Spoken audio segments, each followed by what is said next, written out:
So, I have to be honest with you. Okay. When I first saw the notification pop up on my phone this morning, I actually didn't click it. I swiped it away. Really? You thought it was fake? I thought it was complete clickbait. I thought it was just one of those generated rumor mill headlines that we've been seeing for half a decade now. Oh, yeah, like the boy who cried wolf, right? But with boxing gloves. Exactly. I've done this dance so many times. You know, the whole they're talking or they're looking at contracts. They made eye contact at a basketball game. Right. We've all rolled our eyes at the Instagram posts. Right. But I guess I was wrong to swipe it away. Because this time, the wolf is actually at the door. It is. The ink is dry. The rumor phase is officially over. Floyd Mayweather Jr. versus Manny Pacquiao, Part 2. 11 years after the first one. And what, 20 years after we first actually wanted it? Yeah, just about. So here we are. Welcome to today's deep dive. We are looking into a reality that still feels a little simulated. It does feel a bit like a video game. It really does. So our mission today, for everyone listening, isn't just to hype this up. We want to cut through the noise and figure out the why. Why now? What are the logistics of two guys pushing 50 getting into a ring? And is this actually a sport anymore? Or is it just a lucrative nostalgia play? I love that phrasing, reality versus spectacle. Exactly. So let's lay out the specifics first.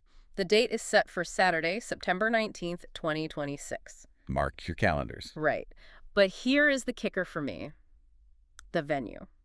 They aren't going to the MGM Grand. They aren't going to Madison Square Garden. Oh. They are doing this at the Sphere in Las Vegas. Which completely changes the entire nature of the event. Totally. And if that wasn't enough, new media for you, you won't be buying this on pay-per-view for $100. You're going to be streaming it live on Netflix. Just right there next to your true crime docs and reality shows. It's wild, but it makes perfect sense when you look at the business of it all. So let's start with that why. Because for 5 years, this was just talk. Why does it happen now, today? Well, according to the people in the room, it was essentially a perfect storm. We got some really interesting insights from Sean Gibbons recently. And for anyone who doesn't follow the backstage boxing drama, who exactly is Sean Gibbons? Right. So Gibbons is Manny Pacquiao's right-hand man. He's his advisor, basically the president of Manny's promotional company. He's the guy who actually makes the gears turn. Got it. And he was surprisingly open about how this whole deal came together. He admitted that while they've been loosely flirting with this idea for 5 years, the serious negotiations like getting the lawyers involved only took about 4 months. 4 months? That seems incredibly fast for a fight of this magnitude. Usually these things drag on for years. It is fast. And that kind of speed usually suggests that both sides were very, very eager to say yes. Okay, so let's look at the motivations then, starting with Floyd Money Mayweather. Our source material had a very specific, slightly cryptic line about why Floyd is doing this. Oh, you caught that too? Yeah. It said Floyd has some issues outside the ring that necessitate him jumping back in. Now, I'm not asking you to gossip, but in the context of prize fighting, that usually translates to one thing. It translates to cash flow. Look, Floyd has been the undisputed king of the exhibition circuit for years now. He's fought YouTubers, MMA guys, kickboxers in Japan. And I'm sure those pay well. They do. Yeah. But they don't pay Mayweather versus Pacquiao well. Right. There's a difference between a nice payday and a GDP of a small country payday. Exactly. Floyd has always operated on a philosophy of generating the biggest gates possible. He loves the record-breaking numbers. So if there is financial pressure, whatever that may actually be, he needs a blockbuster. He needs 9 figures. Yes. And you just don't get that fighting a random influencer anymore. The novelty is worn off. He needs a dance partner who brings actual historical weight to the table. And that brings us to Manny. Because I have a hard time believing Manny is doing this just for the money. The money is great, obviously, but he's got a completely different psychology. Completely different. For Manny, this is deeply personal. It's about the one. The one in the loss column. Yeah. Sean Gibbons was quoting Manny saying, "The zero must go." He's talking about Floyd's perfect 50-0 professional record. Manny has never really gotten over that loss back in 2015. The famous shoulder injury. Right. He feels, and a lot of his fans feel, that he wasn't 100% that night.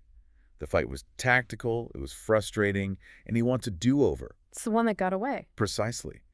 He wants Floyd to remember who gave him that one blemish. So you have Floyd needing the massive event, and Manny needing the ultimate redemption. That's your perfect storm. And then you add the third element, The Netflix. giant bankroll. We'll definitely get into their strategy in a bit, but having a partner who can write a check that big without blinking obviously greases the wheels. But I want to stop you on something you just mentioned about the record. You mentioned Manny wants to break the 50-0 record, but isn't this an exhibition? I assumed, and I think most people assumed, that this would be like those other legend fights. No judges, no official winner, just two guys sparring for the cameras. And that is actually the biggest misconception floating around right now. Manny's team is shouting from the rooftops to correct it. So correct it for us. What is this? This is being negotiated as a fully sanctioned professional fight. Wait, seriously. This goes on the permanent record? Yes, it does. It is scheduled for either 10 or 12 rounds. They are fighting at the welterweight limit, around 147 pounds. Wow. If Floyd loses, he is officially 50-1. If Manny gets knocked out, it goes on his permanent box record profile. This is not a friendly skills showcase. That actually makes me a little nervous. It honestly should. I mean, Sean Gibbons had that quote, right? Nobody's here to see Manny Pacquiao and Floyd Mayweather move around and touch each other. Right, he said they're going to try to knock each other dead. That is intense phrasing. He used this analogy that they're so competitive. If they were playing darts or basketball, they want to crush each other. But they aren't playing darts. They're throwing power punches at each other's heads. Which brings us perfectly to the biology of all this. Because we can call it a professional fight all we want, but Father Time is undefeated. The tail of the tape is startling when you look at their birth certificates. Our sources noted that Floyd Mayweather turns 49 years old right around the time this news cycle is hitting. And Manny Pacquiao is 47. 49 and 47. In any other major sport, you are long retired.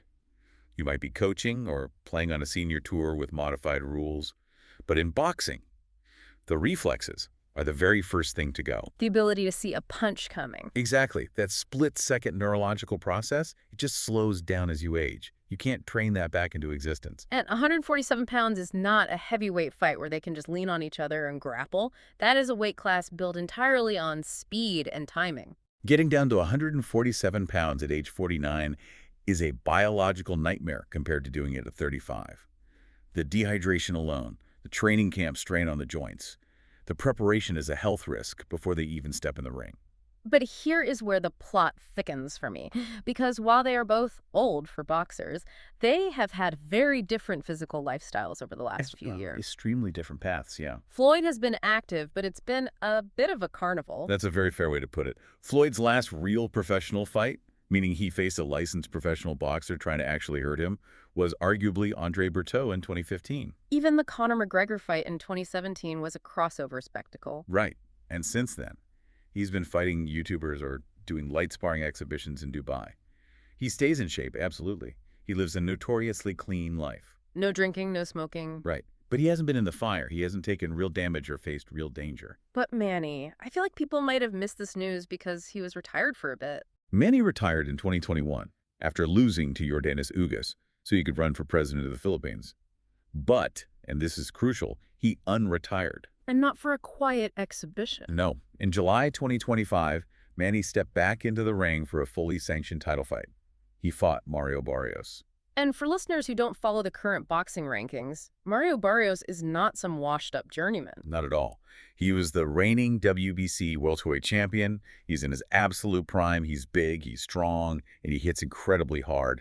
And Manny Pacquiao, at age 46, went 12 hard rounds with him. And the result of that fight? It was a draw. That is just insane. It is genuinely baffling. A 46-year-old fighting a prime world champion to a standstill.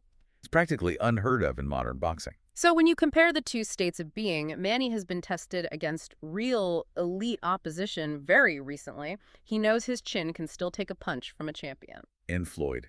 We haven't seen Floyd take a truly dangerous punch in nearly a decade. That completely flips the script on the whole ring rust factor. Usually, you'd say Floyd is the smarter, safer bet because of his defensive style. But if he hasn't felt that intensity in 10 years, 49 is a very bad age to suddenly find out your legs don't move the way they used to. Especially against someone like Manny, who, even at 47, still fights with a very high volume of punches. No. If Floyd's legs aren't there to let him dance away, he's going to have to stand in the pocket and fight. Which is exactly what Manny wants. Okay, so we have the stakes, we have the physical reality. Now I really want to talk about where this is happening, because I feel like the venue is essentially the third fighter in the ring here. The Sphere. I mean, I've seen the videos of the U2 concerts there. I've seen the Fish shows. It is overwhelming. It's a sensory overload machine. It's floor-to-ceiling LEDs, 16K resolution, immersive sound. It's literally designed to melt your brain. How on earth do you host a boxing match in there? That is the million-dollar question. Yeah. This will be the first professional boxing match ever staged there. It holds about 18,600 seats. But think about the logistics from the athlete's perspective. Okay. In a normal arena, the lighting is focused entirely on the ring. The crowd is dark. It creates a tunnel vision effect for the fighter. You are just locked in on your opponent. Right, you block everything else out. But in the Sphere, the promoters are openly leaning into what they call immersive screen technology. What does that even mean for a fight? Well, you could have a 300-foot-tall replay of the punch you just took happening on the ceiling directly above you. You could have dynamic shifting backgrounds moving while you were trying to carefully judge distance and timing. It sounds like fighting inside a funhouse. For the fan, it is billed as this high-tech spectacle in the desert. But for the fighter, it could be an absolute nightmare of distraction. And frankly, I think that distraction is part of the core business strategy. What do you mean by that? Well, if the fight itself is slow, because, let's be brutally honest, they're almost 50 years old, you need something else to keep the audience entertained. If the action in the ring gets a little sluggish, hey, look up at the giant screen. Look at the incredible light show. The venue essentially compensates for the athletic decline. It's the peak of the experience economy. You aren't just buying a ticket to a sport anymore. You are buying a ticket to an Instagram moment. Exactly. And that dovetails perfectly with what Netflix is doing. Let's talk about Netflix, because this is a massive shift for the sport. We are so used to boxing being locked behind a strict paywall. The traditional model. Right. You have to call your cable company or download a specific app and pay $80 or $90 on top of your regular subscriptions just to watch one night of fights. Which naturally limits the audience strictly to hardcore boxing fans. But Netflix is completely bypassing that model. They are. Just look at what they did with the Jake Paul versus Mike Tyson fight back in 2024. The viewership numbers on that were staggering. 108 million live viewers globally. That is Super Bowl territory. Then why did they get that many eyeballs? Because the barrier to entry was practically zero for anyone who already had a Netflix account. You just open the app on your TV, and there it is, right on the home screen. Netflix is clearly betting that they can turn this rematch into a global cultural moment. They aren't trying to sell 1 million pay-per-views to boxing purists. They want 100 million casual viewers to tune in just for the sheer spectacle. It's the exact same strategy they use with the NFL on Christmas Day or that live event with Alex Honnold climbing the skyscraper. Yes, live must-see TV. In a world of fragmented on-demand content, live sports are the last remaining thing that brings everyone together at the exact same time. Netflix knows that if they control the biggest live events, they win the streaming war, period. But here is the major problem with the must-see hype surrounding these two specific fighters. We have been here before. The long shadow of 2015. I remember that night so clearly. They billed it as the fight of the century. The hype was completely breathless, and then the bell rang, and the fight was... Clinical. That is a very polite word for it. It was boring. It was a highly tactical defensive masterclass from Floyd and a very frustrated, ineffective performance from an injured Manny. Commercially, it was a masterpiece, right? Oh, absolutely. $400 million in revenue, 4.6 million pay-per-view buys. Records that still stand. But critically, it was a disaster.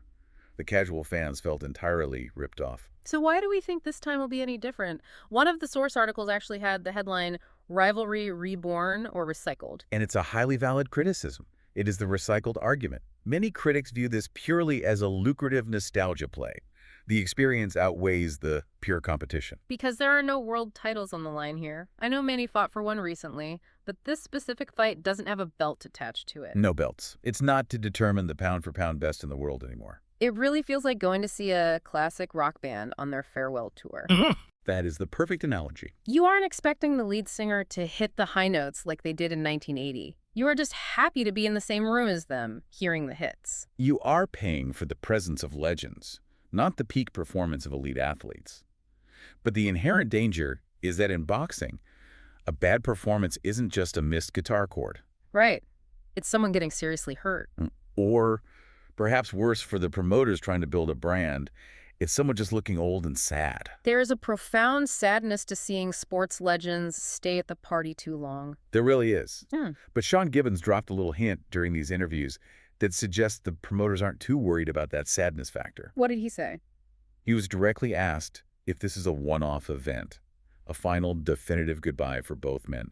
And he said, well, technically it is a one-fight deal, but if the fight is tremendous, a trilogy is entirely possible. A trilogy. You have got to be kidding He me. literally said they have the right to do it again. A trilogy fight in their 50s. Think about it. If this first one draws 100 million viewers on Netflix, you better believe the executives will immediately start talking about a third one.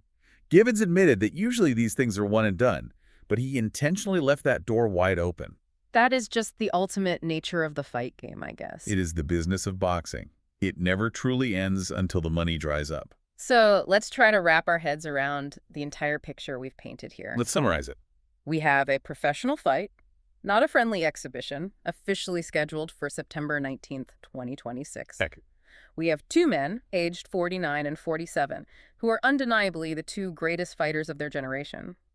One is apparently fighting for money to solve mysterious outside issues. And the other is fighting to violently erase a loss that has haunted his legacy for over a decade. It is happening inside a giant, glowing, multi-billion-dollar orb in the Las Vegas desert. Surrounded by 16K screens. And it's being beamed directly into the living rooms of hundreds of millions of people via Netflix. It is the ultimate modern sporting event. It checks literally every single box of the current era. Celebrity, cutting-edge tech, deep nostalgia, and massive corporate backing. I guess my final question to you is, with all of that swirling around, does it even matter if the fight is actually good? You know, that's a provocative thought I've really been mulling over as I read through all this source material. Right. We live in an era where the venue itself, the Sphere, is the star of the show. Yeah. The distribution platform, Netflix, is the headline. The viewership numbers are the story everyone talks about the next day. Does the actual quality of the boxing, the technique, the pure athleticism, does that matter to the average viewer anymore?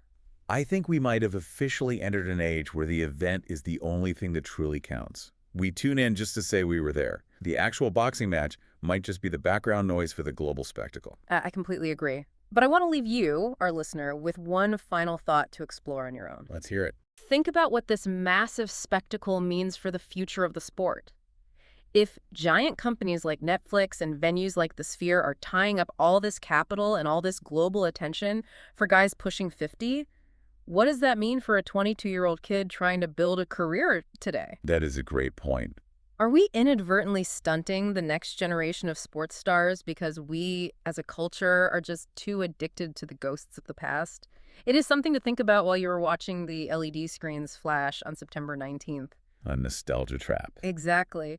Well, whether it ends up being an absolute classic or a complete train wreck, I know exactly where I will be, probably watching through my fingers, but watching nonetheless. I think we all will be. That is it for our deep dive today. Thank you so much for exploring this with us, and we will catch you next time. Keep